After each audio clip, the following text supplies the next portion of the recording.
আমি ভাবতেই পারিনি যে আমার সাথে এইরকম একটা ভয়ঙ্কর ঘটনা ঘটবে। রাত্রেবেলা আমি আর অনুভব একা একা বাড়ি ফিরছিলাম। রাস্তাটা ছিল নির্জন এবং ফাঁকা। আর আমরা এখন যেই জায়গার ওপর দিয়ে যাচ্ছি সেই জায়গাটাকে অনেকেই ভুতুড়ে কলোনি বলে ডেকে থাকে। তার কারণ এই কলোনির মধ্যে রয়েছে অনেকগুলি রেলওয়ে কোয়ার্টার, আর এই কোয়ার্টারগুলির প্রতিটি রুমের মধ্যে কেউ না কেউ অপঘাতে মারা গেছে। আর রাত হলেই তাদেরই সব অশরীরী আত্মারা এই কলোনির মধ্যে ঘুরে বেড়ায়। এখন বাজে রাত 1:30।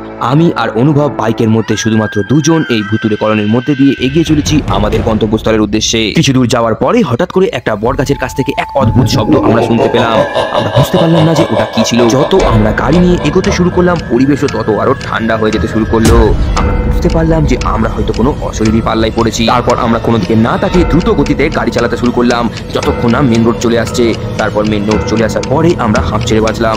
বন্ধুরা, তোমরা যদি এরকম আর ভূতের ভিডিও দেখতে চাও তাহলে প্লিজ ভিডিওকে লাইক করে চ্যানেলটা সাবস্ক্রাইব করে দিও আর কমেন্টে জানাও এরকম আর ভূতের ভিডিও চাই কিনা।